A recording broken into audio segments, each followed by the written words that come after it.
começou como num daqueles filmes que passam à tarde, mas que, na hora, parecem ser reais demais para dar errado. Eu conheci ele em uma conferência cristã, daquelas que duram o final de semana todo, com louvor, ministrações e muita gente jovem com o coração em Deus. Ele era diferente. Educado, sereno, falava pouco. Mas quando falava, prendia a atenção. Usava aliança de castidade e sempre dizia que sonhava em se casar com alguém temente ao Senhor. Nos aproximamos, naturalmente. Primeiro, orações em grupo. Depois, mensagens no WhatsApp com versículos. E quando vi, a conversa já era todo dia, a noite toda. Eu me sentia escolhida. Sabe aquela sensação de estar dentro da vontade de Deus? Era isso. Ele dizia que me admirava pela minha postura, que via em mim uma mulher de fé. Eu estava encantada. E, sinceramente, eu me entreguei por completo àquele sentimento. Nosso namoro foi perfeito aos olhos da igreja. Sem toques íntimos, sem beijos intensos, com devocionais diários e conselhos do pastor. Passamos 1 ano orando e planejando um futuro juntos. O noivado veio no tempo certo. Um jantar simples com as 2 famílias, oração no final e aliança com gravação de Provérbios 31:10. No dia do casamento, parecia que o céu tinha descido à terra. Ele chorou quando me viu entrando. Disse que estava vivendo o maior milagre da vida dele. Nossos votos fizeram todos se emocionarem. As pessoas nos abraçavam e diziam: "Vocês são um casal escolhido, Deus tem grandes planos para vocês." E eu estava completamente apaixonada. Sinceramente, me sentia a mulher mais feliz do mundo. A esposa perfeita para um homem de Deus. Mas nada, absolutamente nada, me prepararia para o que viria depois. O dia do casamento foi inesquecível. As flores, os amigos, os louvores. Tudo parecia encaixado como numa promessa divina. Eu estava radiante, com o coração leve e cheio de esperança. Já ele estava mais calado que o normal. Achei que era emoção, ou talvez cansaço. Afinal, foram semanas de preparativos, conselhos pastorais e oração intensa. Mas no fundo, algo me dizia que não estava tudo tão bem quanto parecia. A cerimônia foi linda. Ele chorou quando me viu. Tremia enquanto falava os votos. E todos diziam: "Esse homem te ama demais." Eu queria acreditar nisso com todas as forças, e por alguns momentos acreditei. Após a festa, fomos para a lua de mel em Gramado, como planejado. Um lugar romântico, calmo, perfeito para viver aquilo que tanto esperávamos. A nossa primeira noite juntos. Mas assim que entramos na pousada, o clima mudou. Ele ficou quieto, evitava me olhar nos olhos. Eu estava nervosa, mas disfarçava com um sorriso. Me troquei, passei um perfume especial e me deitei ao lado dele. Ele virou para o lado, disse que estava cansado e dormiu. Achei que era normal. A gente ouve que alguns homens travam na primeira noite. Respirei fundo e disse para mim mesma: "Vai ver, ele só precisa de tempo." Foi tudo muito intenso. No dia seguinte, acordamos, tomamos café e ele mal falava comigo. Saiu para caminhar, voltou calado. Na segunda noite, mesma coisa. Me senti invisível. Eu tentava puxar assunto, fazer carinho, me aproximar, e ele se esquivava com desculpas. Dor de cabeça, nervosismo, estresse. No fundo, comecei a achar que o problema era comigo. Será que ele não me achava atraente? Será que tinha medo? Será que estava arrependido? Cada segundo ali começava a me corroer por dentro, e o silêncio dele só aumentava minhas dúvidas. Foi ali, ainda na lua de mel, que comecei a perceber. O meu casamento estava desabando antes mesmo de começar. Na terceira noite da nossa lua de mel, eu não aguentei mais. Ele evitava me tocar, não me olhava nos olhos e parecia mais distante a cada hora que passava. Era como se estivéssemos dividindo o mesmo quarto, mas vivendo em mundos diferentes. Eu me arrumava, passava perfume, colocava a camisola que comprei especialmente para aquela viagem e mesmo assim, nada. Nenhuma aproximação. nenhuma palavra de carinho. Enquanto eu deitava do lado dele com o coração disparado, ele virava para o outro lado da cama, fingindo dormir. Eu chorava em silêncio, sem saber o que estava fazendo de errado. Comecei a pensar coisas que nunca imaginei. Será que ele só casou comigo por pressão da igreja? Será que não me ama? Ou pior, será que está arrependido de tudo? Passei o dia inteiro tentando fingir normalidade. Saímos para almoçar, tiramos 1 ou 2 fotos forçadas e ele estava o tempo todo distante. Mexia no celular. Desviava de conversas mais íntimas. Parecia que estava esperando algo, ou evitando alguma coisa. Naquela noite, me vesti com todo o cuidado. Coração apertado, mão suando. Entrei no quarto e fiquei esperando ele falar alguma coisa. Mas o silêncio foi tão pesado que parecia um grito. Me sentei na beira da cama e disse, sem rodeios: "Você não me tocou nenhuma vez desde que casamos. Você está arrependido? Você não me deseja? Você não me ama?" Ele não respondeu de imediato. Respirou fundo, abaixou a cabeça e ficou quieto por alguns segundos. Eu insisti. "Você tá me escondendo alguma coisa, não tá? Fala. Pelo amor de Deus, fala a verdade." Foi então que ele levantou devagar, sentou do meu lado, colocou a mão sobre a minha e disse com a voz trêmula: "Você merece saber, e eu não sei mais esconder." E naquele instante, eu soube que o que viria a seguir ia mudar minha vida para sempre. Aquela frase dele, "Você merece saber", ecoou dentro de mim como se tivesse aberto uma porta escura que eu nem sabia que existia. Eu congelei. Meu coração batia tão forte que eu quase não ouvia mais a voz dele. Ele tremia, a mão suava. Evitava me olhar nos olhos. Ficou alguns segundos em silêncio, olhando para o chão, como quem está prestes a derrubar tudo que passou a vida tentando manter de pé. Até que com a voz baixa, fraca, mas decidida, ele disse: "Eu sou gay." Meu mundo parou. Senti meu corpo gelar. Não consegui reagir. Não chorei. Não gritei. Só fiquei ali, em silêncio absoluto, tentando entender o que tinha acabado de ouvir. Era como se eu tivesse saído do meu corpo e estivesse assistindo de fora. Ele continuou, agora chorando. "Eu achei que casar com você ia me curar, que ia me mudar. Eu orei tanto, jejuei, pedi a Deus para arrancar isso de mim. E quando te conheci, achei que era a resposta. Mas eu não consigo mais viver mentindo.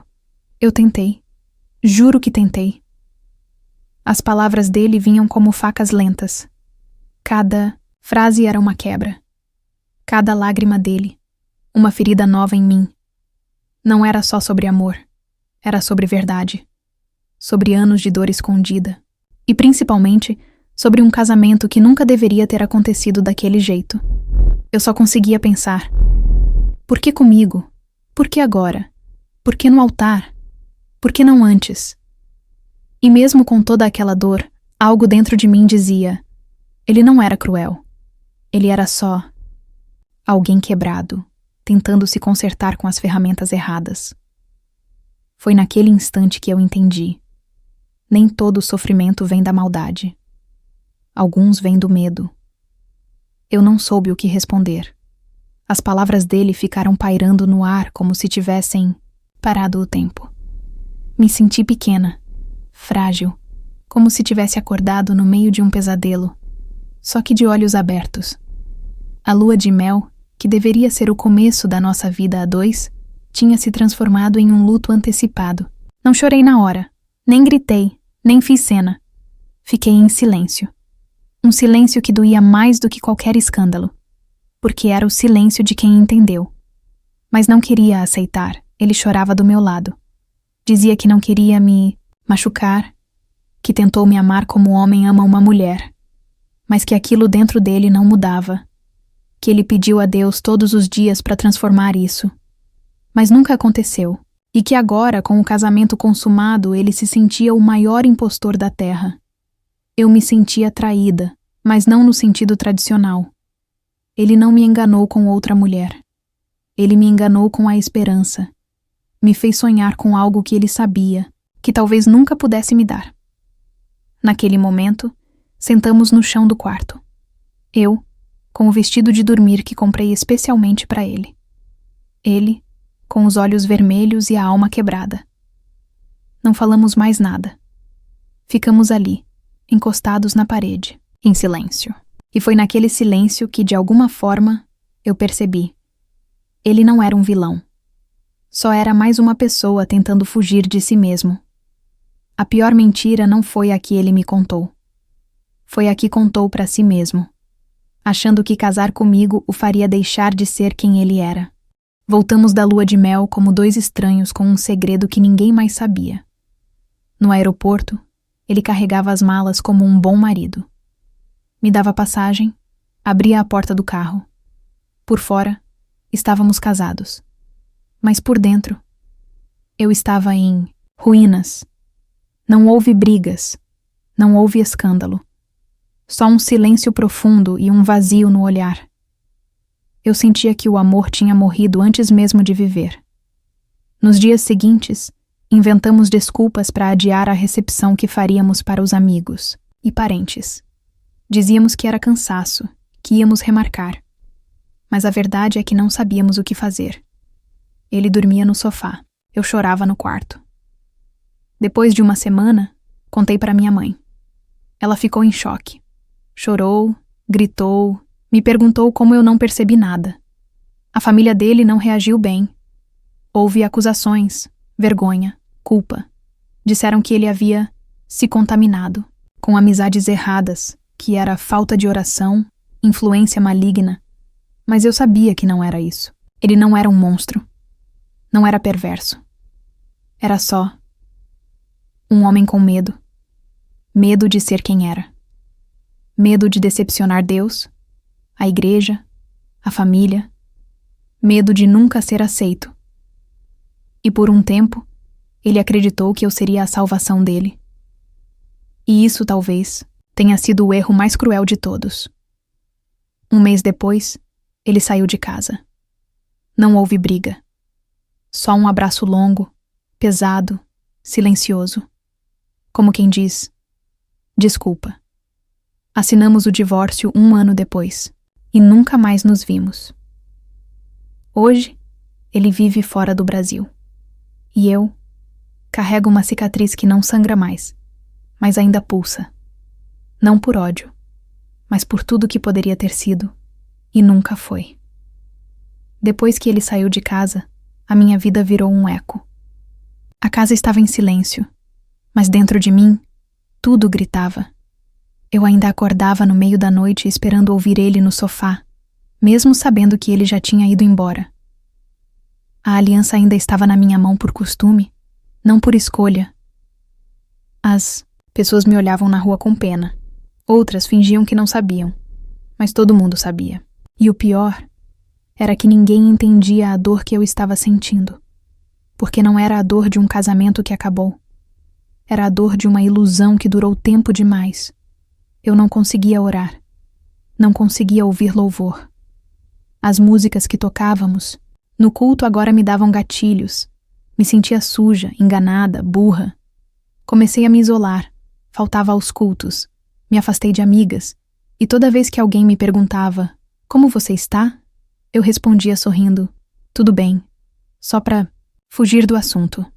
Um dia, fui numa livraria evangélica e vi um casal comprando alianças na seção de casamentos. Ela sorria como eu sorri um dia. Ele olhava para ela como o meu olhava para mim, no começo. E ali, no meio daquela livraria, eu desabei. Sentei no carro e chorei até faltar ar. Porque percebi que eu ainda amava o que pensei que tínhamos. Não, era ele que eu chorava. Era o sonho, o plano, a promessa. E por mais que eu soubesse que ele não fez por mal, eu fui a que ficou com os pedaços. E ninguém me ensinou a juntar tudo de novo. O tempo começou a passar, mas a ferida continuava ali, latejando em silêncio. Cada dia era uma luta para levantar da cama, colocar um sorriso no rosto e fingir que a vida seguiu. Voltei para os cultos aos poucos, mas era como sentar num banco onde eu não pertencia mais. Algumas pessoas ainda me olhavam com curiosidade, outras com julgamento, e algumas com pena. Mas a pior parte não era o que os outros pensavam, era o que eu pensava, de mim mesma. Durante meses evitei ver qualquer foto do casamento, até que um dia, limpando o quarto, encontrei uma caixa com cartões, lembranças da cerimônia e uma carta que ele me deixou antes de viajarmos. Eu nunca tinha aberto. A letra dele tremia nas primeiras linhas. E então li: se um dia eu não for mais o homem que você espera, me perdoe por ter tentado ser. Eu só queria te fazer feliz. Aquilo me destruiu mais uma vez, porque percebi que ele já sabia, que talvez o plano dele não era me enganar, era se curar. E eu fui o remédio que não funcionou. Mas naquele mesmo dia, algo aconteceu. Recebi uma ligação anônima. Uma voz, feminina, trêmula, disse: eu preciso te contar uma coisa sobre ele. Mas não por telefone. É sobre o que aconteceu antes do casamento. Fiquei paralisada. A ligação caiu. Tentei retornar sem sucesso. A partir dali, uma nova pergunta nasceu dentro de mim. Será que havia mais nessa história do que ele me contou? E foi assim que percebi que o fim do meu casamento talvez ainda não fosse o fim da verdade. Aquela ligação ficou martelando na minha cabeça. A voz da mulher, a forma como ela falou antes do casamento, tudo soava urgente, quase como um alerta que chegou tarde demais. Tentei não pensar, mas não consegui. Passei os dias seguintes olhando o celular, esperando que ela ligasse de novo. Mas nada. Até que no sábado à tarde, recebi uma mensagem no WhatsApp de um número sem foto. A gente precisa conversar. Eu sou a amiga com quem ele desabafava. Ele te contou metade da história. Marcamos de nos encontrar num café discreto, longe de tudo. Ela chegou nervosa, mexia nas mãos, olhava para os lados. Eu nem sabia se podia confiar. Mas quando ela começou a falar, tudo fez sentido. Ela me contou que ele já sabia que era gay desde a adolescência e que durante anos lutou contra isso com orações, jejum e até sessões de cura interior dentro de uma igreja. Disse que ele chegou a fazer parte de um grupo secreto de aconselhamento pastoral, onde tentavam reverter a orientação sexual com base na fé. E que eu fui o plano final, a última tentativa, a cartada desesperada para tentar se curar diante de Deus. Ela falou com os olhos cheios d'água. Ele te escolheu porque te admirava, porque te via como um exemplo, mas também porque te via como uma chance de se libertar daquilo que ele odiava em si mesmo. Eu engoli seco, porque no fundo eu já sabia. Mas ouvir da boca de outra pessoa, com detalhes, com datas, com mensagens salvas, foi como viver tudo outra vez, só que com mais clareza e mais dor. Naquele momento eu entendi. Ele nunca mentiu por mal. Ele mentiu por medo. Mas ainda assim, eu era a mulher que carregou essa dor. O tempo foi passando, mas o buraco dentro de mim não se fechava. As pessoas me diziam: você foi forte. Você saiu disso com dignidade. Você vai encontrar alguém melhor. Mas ninguém sabia o que era tentar dormir toda noite com o som de um "eu te amo" falso ecoando dentro da cabeça. Voltar a confiar foi o maior desafio. E mais ainda, voltar a confiar em Deus. Porque durante muito tempo, eu me perguntei: por que Deus permitiu que eu casasse com alguém que nem me desejava? Por que Ele não me mostrou antes? Será que foi culpa minha por não ter discernimento espiritual? Cheguei a ter raiva de mim, do pastor, da igreja e até de Deus. Me questionei se eu era menos mulher, se faltava algo em mim. Mas aos poucos, entre uma lágrima e outra, Deus foi me curando em silêncio. Não com grandes milagres, mas com pequenos detalhes, uma palavra no culto, um louvor inesperado no rádio, um abraço de alguém que não fazia ideia do que eu carregava. Comecei a escrever, colocar minha dor no papel. E um dia, percebi que aquilo que quase me destruiu também estava me reconstruindo. Eu não era mais a mulher que sonhava com o altar. Eu era a mulher que sobreviveu a ele. Foi nesse processo de cicatrização que algo inesperado aconteceu. Uma mensagem, um encontro, casual, um novo capítulo que eu jamais imaginei que viveria. Mas isso, eu só descobri no momento certo. A vida tem um jeito estranho de nos devolver aquilo que a gente achou que tinha deixado no passado. Já fazia quase 2 anos desde a separação. Eu já estava em outra fase. Não que tivesse superado tudo.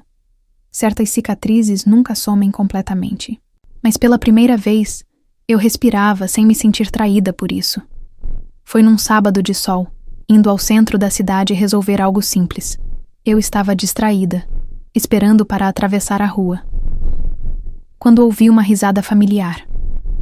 Olhei para o lado e ali estava ele, mais magro, mais calmo, vestido de forma simples, mas diferente. Tinha algo no olhar, leveza, aquela mesma expressão que ele nunca teve comigo. E ao lado dele estava um homem, sorrindo, com os dedos entrelaçados nos dele. Foi como se o tempo congelasse por alguns segundos. Ele também me viu. Parou. Ficou sem reação. Trocamos um olhar longo. Mas não havia dor. Não havia ódio. Só uma aceitação silenciosa de que aquilo era real. E era verdade. Ele fez um leve gesto com a cabeça, como se dissesse, obrigado, ou me perdoa. E eu, com o coração acelerado, apenas sorri. Um sorriso pequeno, mas verdadeiro. Porque ali, naquele momento, eu entendi que ele tinha encontrado a liberdade que tanto buscou. E eu também. Mas havia algo a mais. Algo que eu ainda precisava dizer, ou talvez ouvir.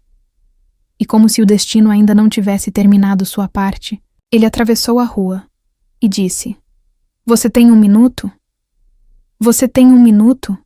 Ele perguntou com os olhos úmidos. Assenti com a cabeça e caminhamos até um banco discreto na praça, enquanto o homem que estava com ele ficou respeitosamente afastado à distância. Nos sentamos em silêncio, por alguns segundos, e então ele começou. Eu pensei 1000 vezes, nesse momento, em te ver de novo, em te pedir desculpa, mas nenhuma palavra parecia suficiente. Fiquei olhando para ele, não com raiva, mas com a calma de quem já chorou tudo o que podia. Ele continuou: "Naquela época, eu achei que casar com você era o que Deus queria. Ou talvez fosse o que eu queria acreditar. Eu te amava assim, do meu jeito. Um jeito confuso, imaturo, desesperado. Você era tudo o que eu admirava numa mulher. Mas eu não sabia lidar com quem eu era." Engoli em seco. Ele então pegou algo do bolso. Um papel dobrado, já desgastado. Essa era a carta que eu nunca tive coragem de te entregar. Estava datada poucos dias antes do casamento. Nela, ele escrevia frases como: "Se eu não conseguir ser o homem que você merece, espero que a vida te recompense por tudo que você é. Me perdoa se eu estiver tentando amar do jeito errado." Quando terminei de ler, não sabia o que dizer. Mas ele falou antes: "Eu só queria que você soubesse que você foi meu último esforço de ser algo que eu não era. E que, apesar de tudo, eu sou grato por você." Me emocionei, porque no fundo, eu precisava ouvir aquilo. E então, com um sorriso tímido, finalizei: "E eu sou grata por ter sobrevivido a nós dois." Nos abraçamos, sem culpa, sem desejo, apenas 2 seres humanos que um dia se amaram errado. Abracei ele e fui embora, sem lágrimas, sem culpa, sem a necessidade de entender tudo, apenas com a certeza de que, às vezes, o amor não é suficiente para salvar 2 pessoas que estão perdidas dentro de si. E tudo bem. Hoje eu olho para trás E vejo que aquela história, apesar da dor, foi também o início da minha liberdade. Não fui vítima. Fui testemunha de uma realidade que muitos escondem. Fui o capítulo final de um homem que tentou negar quem era. E o prólogo de uma mulher que aprendeu a se amar de novo. Se você está passando por algo assim, eu quero que, saiba, não é sua culpa. Você não falhou. E sim, você vai se reconstruir. Talvez não hoje. Talvez nem amanhã. Mas um dia você vai olhar no espelho e ver não uma mulher quebrada, mas uma sobrevivente, uma guerreira, uma nova versão de si mesma, com mais força, mais fé e mais verdade. Agora me conta aqui nos comentários. Você já viveu algo parecido? Ou conhece alguém que precisa ouvir essa história? Compartilhe esse vídeo com quem precisa de coragem para recomeçar. Se inscreva no canal para ouvir outras histórias reais como essa. Porque aqui, a dor é real, mas a superação também.